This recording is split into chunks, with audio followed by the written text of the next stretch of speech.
भारत के प्रमुख किसान आंदोलन वीडियो सीरीज़ के लेक्चर नंबर 2 में आपका स्वागत है। आज का हमारा किसान आंदोलन है कोल विद्रोह 1832। क्षेत्र, यह विद्रोह सिंहभूम, रांची, हजारीबाग, पलामू तथा महानभूम क्षेत्रों में हुआ। यह क्षेत्र आज के झारखंड तथा उड़ीसा राज्य के अंतर्गत आते हैं। प्रमुख जनजातियाँ, यह विद्रोह रामगढ़ की मुंडा, उराव जनजातियां तथा पलामू क्षेत्र की महली, खड़वार, चेर जनजातियों द्वारा किया गया। मैदानी क्षेत्र के लोग इनको सम्मिलित रूप से कोल जनजाति कहते थे। प्रमुख नेता, यह विद्रोह बुद्धो भगत, जोआ भगत, सिंदाराव मानकी और विंदाराव मानकी के नेतृत्व में किया गया। प्रमुख कारण, ऐसे क्या कारण रहे कि कोल जनजाति को इतने बड़े स्तर पर एक सशस्त्र विद्रोह करना पड़ा? तो चलो अध्ययन करते हैं प्रमुख कारणों का। कारण नंबर 1, स्वाधीनता तथा जमीन पर पैतृक अधिकार का खत्म होना। अंग्रेजी शासन के द्वारा आदिवासियों की स्वाधीनता तथा जमीन पर पैतृक अधिकार को खत्म कर दिया गया। इनकी जमीनों को सिख और मुस्लिम जमींदारों के सुपुर्द कर दिया गया।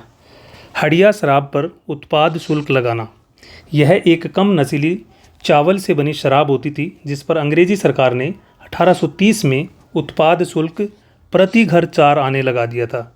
यानी जिस किसी भी घर में हड़िया शराब बनाई जाएगी उस घर को 4 आने शुल्क देना पड़ता था। आदिवासियों से जबरन अफीम की खेती कराई जाती थी तथा उनको आपस में लड़ाया जा रहा था ताकि उनमें एकता ना बन पाए। डीकुओं द्वारा आदिवासियों का शोषण, आदिवासी क्षेत्र में आए बाहरी लोग जैसे व्यापारी, जमींदार, महाजन, बनिया, सरकारी अधिकारियों द्वारा आदिवासियों का शोषण किया जा रहा था। कई जगह इन लोगों ने आदिवासी महिलाओं के साथ बलात्कार तथा अगवा करने जैसे कृत्य किए थे। डीकुओं द्वारा बलात्कार तथा महिलाओं को अगवा करने जैसी घटनाओं से ये लोग इतने उत्तेजित थे कि उन्होंने बदला लेने की सोची तथा 1832 में उन्होंने आंदोलन का आगाज कर दिया। प्रमुख घटनाएं, 1832 में बुद्धो भगत के नेतृत्व में कोल एकत्रित हुए तथा उन्होंने बाहरी लोगों पर हमले करने शुरू कर दिए। उन्होंने बाहरी लोगों के गांव जला दिए तथा औरतों और बच्चों का भी कत्लेआम किया। बाहरी लोगों की संपत्तियों को लूट लिया गया तथा उनकी निर्मम हत्याएं की गई, जिसके कारण आतंकित होकर बाहरी लोग इस क्षेत्र को छोड़कर भाग गए। 2 महीने तक यह क्षेत्र विद्रोहियों के कब्जे में रहा। अंततः कर्नल रिचर्ड ने ब्रिटिश सेना, स्थानीय जमींदारों तथा राजाओं की सहायता से विद्रोह को दबा दिया। बुद्धो भगत मारा गया तथा सिंदाराम मानकी तथा विंदाराम मानकी ने सरेंडर कर दिया।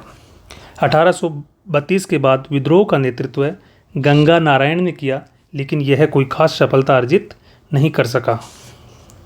परिणाम, कोल क्षेत्र को दक्षिण पश्चिम सीमांत एजेंसी के अंतर्गत लाकर नन रेगुलेशन जिला घोषित किया गया। आदिवासियों के अधिकारों के संरक्षण का भरोसा दिया गया, लेकिन इनको कभी अमल में नहीं लाया गया। विशेष, दीकू, हमने देखा है कि लेक्चर में बार बार एक शब्द रिपीट हो रहा है जिसका नाम है दीकू। तो ये दीकू क्या होता है? आदिवासियों ने बाहरी लोगों जैसे महाजन, जमींदार, व्यापारी तथा ब्रिटिश अधिकारियों को दीकू कहा। दीकू का मतलब होता है खून चूसने वाला कीड़ा या खटमल। विद्रोहियों ने लोहार तथा बढ़ई के अतिरिक्त अन्य स्थानीय जातियों पर अत्याचार किए तथा उनको क्षेत्र छोड़ने पर विवश कर दिया, क्योंकि यह 2 जातियां उनको हथियार बनाने के काम आती थी। तो यह था आज का हमारा वीडियो लेक्चर कोल विद्रोह पर। अगर यह वीडियो आपको अच्छा लगा हो तो इसे लाइक, शेयर एंड सब्सक्राइब करना ना भूलें। Thank you very much.